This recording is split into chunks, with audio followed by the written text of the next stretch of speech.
बिस्मिल्लाहिर्रहमानिर्रहीम। अस्सलाम वालेकुम नाजरीन, मैं हूं वकास अजीम और आप देख रहे हैं चैनल 24।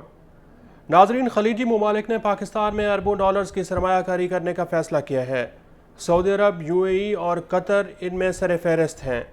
सऊदी अरब और यूएई ने हाल ही में पाकिस्तान के तेल और गैस और मादनी वसाइल में सरमायाकारी करने का फ़ैसला किया है, जबकि कतर की जानिब से पाकिस्तान के ज़रई शोबे के साथ साथ पाकिस्तान के जो एयरपोर्ट्स हैं वहाँ पर अरबों डॉलर्स की सरमायाकारी करने पर गौर हो रहा है। नाज़रीन, जैसा कि आप जानते हैं कि मुत्तहिदा अरब अमारात,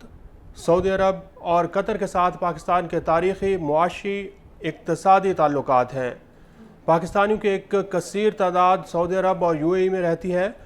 जहाँ से सऊदी अरब और यूएई से पाकिस्तान को तरसीलात ज़र की मद में तकरीबन हर साल 7 से 8 अरब डॉलर्स के ज़र मुबादला के ज़खायर भेजे जाते हैं। पाकिस्तानी वहाँ पर अपने रोज़गार के सिलसिले में मौजूद हैं, लेकिन अब सऊदी अरब और यूएई की हुकूमत ने पाकिस्तान को इस मुआशी बहरान से निकालने का फ़ैसला किया है। यूएई की जानिब से पाकिस्तान की जो बंदरगाहें हैं वहाँ पर अरबों डॉलर्स की सरमायाकारी करने का फ़ैसला किया है, और यूएई के जो सबसे बड़ा ग्रुप है अबू धाबी ग्रुप, उसने पाकिस्तान में कराची की जो बंदरगाह है वहाँ पर सरमायाकारी करने का एक मुआहदा कर दिया है। इस मुआहदे में पाकिस्तान में जो कराची की बंदरगाह है वहाँ पर जो कार्गो टर्मिनल्स हैं वो 50 साल के लिए अबू धाबी ग्रुप को लीज़ पर दिए गए हैं, और जून ही में अब पाकिस्तान को इस डील के तहत तकरीबन 22 करोड़ डॉलर्स की जो रकम है वो भी मिल जाएगी। इसी तरह जुलाई में भी यूएई ने पाकिस्तान के साथ एक और मुआहदा किया है, और इस मुआहदे के तहत यूएई का जो अबू धाबी ग्रुप है वो पाकिस्तान में कराची की जो बंदरगाह है वहाँ पर ईस्ट वाफ के तकरीबन 85% के करीब शेयर्स हासिल करेगा, और इसी लीज़ को आगे लेकर चलते हुए कार्गो टर्मिनल्स डेवलप किए जाएंगे। वफाकी काबीना पाकिस्तान और यूएई के दरमियान पाकिस्तान की बंदरगाहों को लीज़ पर देने और आउटसोर्सिंग करने के लिए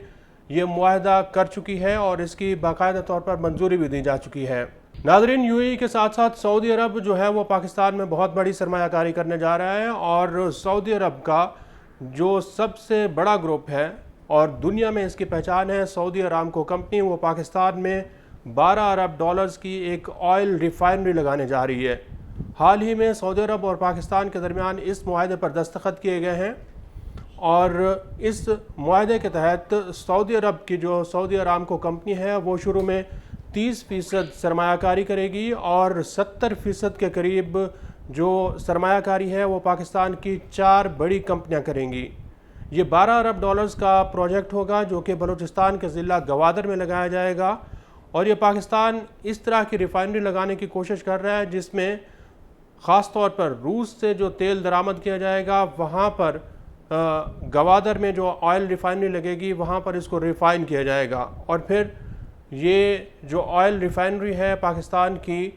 तेल और गैस की ज़रूरियात को पूरा कर सकेगी। सऊदी अरब इससे पहले भी पाकिस्तान में सरमायाकारी करने के लिए गौर करता रहा है, लेकिन अब दोनों ममालिक के दरमियान बाकायदा तौर पर इस मुआहदे के ऊपर दस्तखत हुए हैं,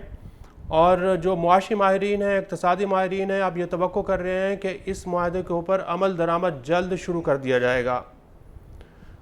नाज़रीन, खलीजी ममालिक में कतर जो है उसको एक इंतहाई अहमियत हासिल है, क्योंकि कतर का जो एविएशन का सेक्टर है वो दुनिया में अपनी पहचान रखता है। अब पाकिस्तान और कतर के दरमियान पाकिस्तान के जो 3 बड़े एयरपोर्ट्स हैं, इस्लामाबाद इंटरनेशनल एयरपोर्ट्स, कराची का जिना इंटरनेशनल एयरपोर्ट और लाहौर का अल्लामा इकबाल इंटरनेशनल एयरपोर्ट, इनको कतर को ठेके पर देने के लिए गौर हो रहा है और बातचीत चल रही है। अगर कतर के साथ ये डील हो जाती है तो इसमें पाकिस्तान में कतर तकरीबन शुरू में 3 अरब डॉलर्स की सरमायाकारी करेगा, और इन तीनों एयरपोर्ट्स के ऊपर 5 स्टार होटल्स कायम किए जाएंगे, और इसके साथ साथ कतर पाकिस्तान का जो कार्गो सेक्टर है, एयर कार्गो सेक्टर, उसमें भी सरमायाकारी करेगा, और पाकिस्तान के जो इस वक्त एयरपोर्ट्स की सूरत हाल है इसको यकसर तब्दील कर दिया जाएगा। पाकिस्तान के एयरपोर्ट्स की आप सूरत हाल नाज़रीन देखें तो वो बैनुल अक़वामी मेयारात के मुताबिक नहीं है, बल्कि वहाँ पर जब आप जाते हैं तो एक भेड़ चाल का मंजर नज़र आता है। हर बंदा अपनी सिमत में चल रहा होता है, किसी को कोई पता नहीं होता कि इंटरनेशनल ارائیول کہاں ہے اور جو ڈومیسٹک پیسنجر آ رہے ہیں وہ کہاں پر ہیں، یہاں تک کہ کچھ لوگ تو ایئرپورٹس کے اوپر سو بھی رہے ہوتے ہیں۔ تو پاکستان کے انٹرنیشنل جو ایئرپورٹس ہیں ان کی صورتحال کو بہتر کرنے کے لیے اب قطر پاکستان میں سرمایہ کاری کرے گا۔ اس کے ساتھ ساتھ قطر یہ بھی غور کر رہا ہے کہ پاکستان کا جو زرعی شعبہ ہے اس میں بھی سرمایہ کاری کی جائے اور چولستان میں کارپوریٹ فارمنگ کو فروغ دیا جائے۔ اس کے لیے قطر تقریباً 10,000 ایکڑ کے قریب زرعی رقبہ جو ہے وہ لیز پر لے رہا ہے اور وہاں پر کارپوریٹ فارمنگ کو فروغ دیا جائے گا۔ تو یہ تین جو بڑے ممالک ہیں ناظرین، سعودی عرب، یو اے ای اور قطر، اگر یہ تمام منصوبے شروع کرتے ہیں اور ان کے اوپر تیزی سے عمل درآمد ہوتا ہے تو آئندہ چند سالوں میں پاکستان میں تقریباً 28 سے 30 ارب ڈالرز کی سرمایہ کاری ہو جائے گی، جو کہ سی پیک کے تقریباً برابر ہوگی۔ اب حکومت پاکستان غیر ملکی سرمایہ کاری کو فروغ دینے کے لیے اور ان منصوبوں کے اوپر جلد سے جلد عمل درآمد یقینی بنانے کے لیے کچھ قانونی تبدیلیاں حکومت پاکستان نے کر لی ہیں اور ایک اعلیٰ سطحی forum special investment facilitation council قائم کر دیا گیا ہے۔ وزیر اعظم اس کونسل کی سربراہی کر رہے ہیں اور چیف آف آرمی اسٹاف اس کونسل کا حصہ ہیں، جو کہ غیر ملکی سرمایہ کاری کو فروغ دینے کے لیے بنایا گیا ہے اور پاکستان کی سول اور عسکری قیادت خاص طور پر پاکستان کی معیشت کے اوپر توجہ مرکوز کیے ہوئے ہیں کہ پاکستان کو اس معاشی بحران سے نکالا جائے، اور پاکستان کو معاشی بحران سے نکالنے کا واحد حل یہی ہے کہ پاکستان میں غیر ملکی سرمایہ کاری کو فروغ دیا جائے اور جو غیر ملکی سرمایہ کاری کے منصوبے ہیں اس میں جتنی بھی رکاوٹیں ہیں جو کہ ماضی میں دور نہیں کی جا رہی تھیں ان کو دور کرنے کے لیے اسپیشل انویسٹمنٹ فیسیلیٹیشن کونسل قائم کر دی گئی ہے۔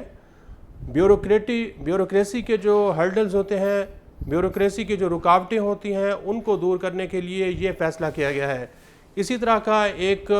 سٹرکچر ڈھانچہ ہم نے پہلے بھی دیکھا تھا جب پاکستان FATF کی گرے لسٹ میں تھا، تو اس وقت بھی پاکستان کی سول اور عسکری قیادت ایک ساتھ بیٹھی تھی اور پاکستان کو FATF کی گرے لسٹ سے نکال دیا گیا تھا۔ اب پاکستان کی سول اور عسکری قیادت پاکستان کو معاشی بحران سے نکالنے کے لیے